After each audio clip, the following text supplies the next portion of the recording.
What is Gucci YouTube? It's your boy Black Chat 3 long face skinny body, and we are back still black your Sirski with some more fire Boruto manga related content. Now before you end the video, don't forget to dilly yo, like, comment, subscribe, share the video with your friends, and let's hop to the business, yes Sirski.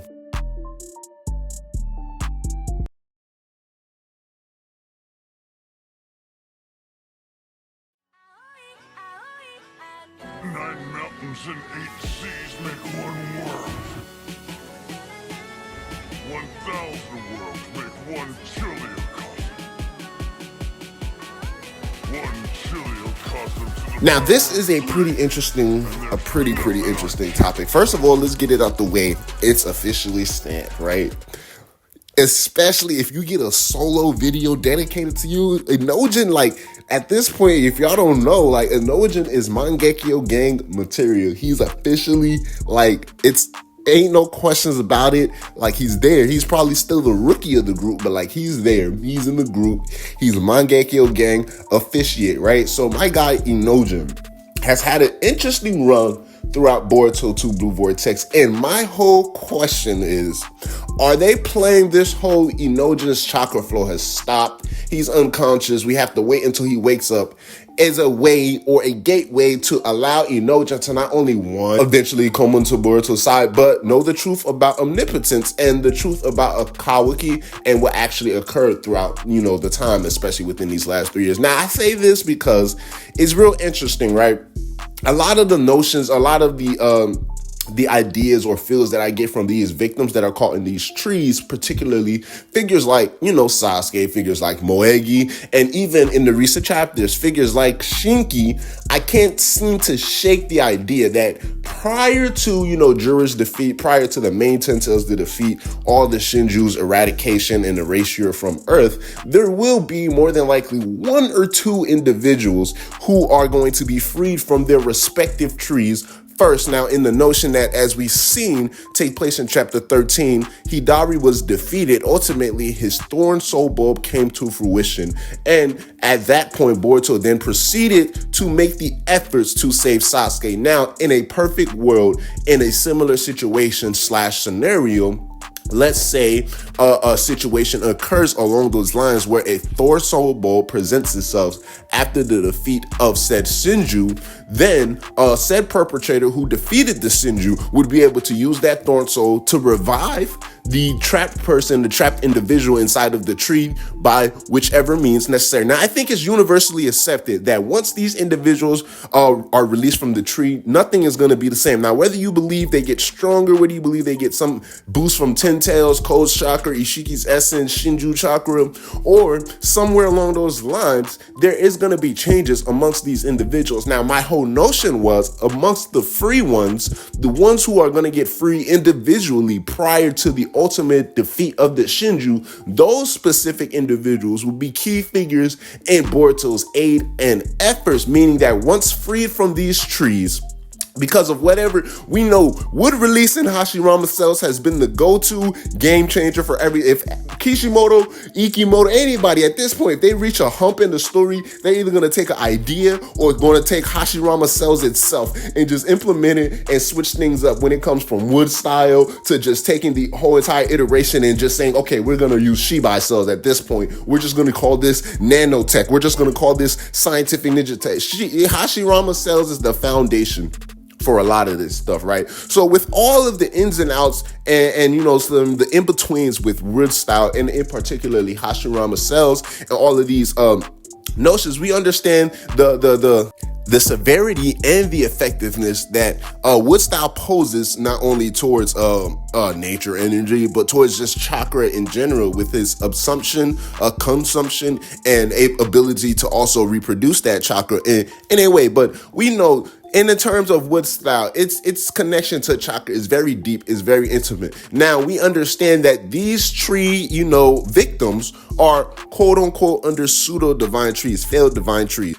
And in this state, they're basically operating as living, breathing IV bags for the Shinju, because their main source of chakra comes from these individuals trapped in the trees. Now, with all of the specialties, irregularities, an unconventional means of these individuals being trapped in a pseudo-divine tree, I'm also amongst the belief that once freed, especially the individuals who will get freed prior to the entire situation being resolved, they will come out or emerge different than what we normally know them to be. Now, I am leaning more so towards the idea of their mind as opposed to, their strength and their chakra, meaning the flow of chakra or whatever, manipulation caused by omnipotence, because we understand it was explained it's not nearly a genjutsu. However, it still requires the manipulation of one's chakra in order for it to actually be played out. So where you constantly believe that Boruto is Kawaki and Kawaki is Boruto, so once freed, these individuals will have said manipulation relinquished or released in some way. But going even deeper into it, right,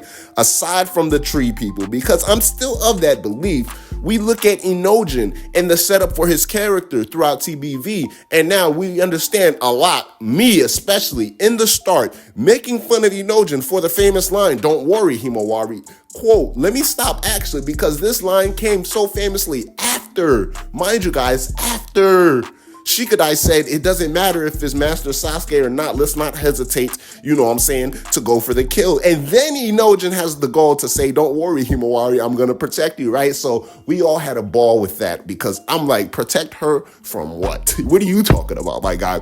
And then we see that line actually come out into play months later, where Inojin, despite all odds against him, fights to the bitter end, tooth and nail, to ensure that Himawari at least can try to make an attempt to escape in Team 10 and Himawari's confrontation against my guy, Jura. Now, Inojin made a stand, right? And he also impressed Jura in the sense that despite the odds being overwhelmingly against him, and not only that being completely obvious in his face, Inojin still decided to stood his ground, and he suffered the consequences from it. Now, the attack itself, looking at it at surface value, at face value, it's like, okay, Inojin joined Dona whole gang. Okay, Himawari saved them. Typical cliche, he's unconscious. After he got saved, he got healed. He needs to wake up.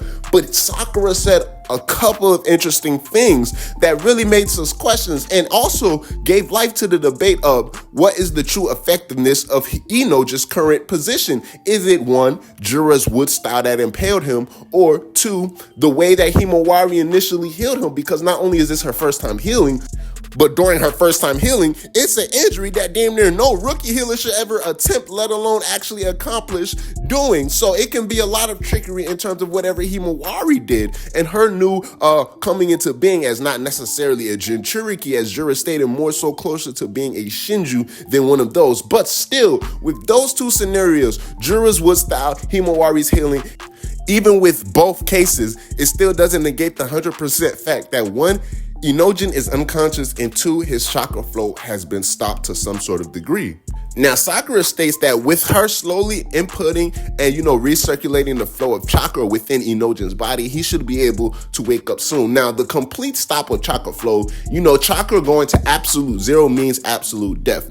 The stop of chakra flow is damn near the equivalent of stop of blood flowing throughout your body. It's present, but the flow just isn't there. We got to get that bit circulating again. So that's what Sakura's current task is. And she's impressed with the actual external work that Himawari was able to do. So it looks and appears to Sakura's eyes, instead of receiving an external flesh wound, a puncture, it looks as though he probably got hit with a tenketsu and someone internally blocked his chakra flow and damage and things with that guard. We understand the trickiness, as I explained earlier in the video, that wood style has in its correlation to chakra, right? We understand all of the things that are required with omnipotence is not merely a simple genjutsu, the manipulation of one's chakra, senses, and complete memories to accept reality as being presented in front of your face. Now, what if the stopness, what if the reconstruction of Inojin's chakra flow resets not only his memories, but his chakra flow in a sense where whatever manipulation actually occurred in everyone's chakra in order to avert their memories,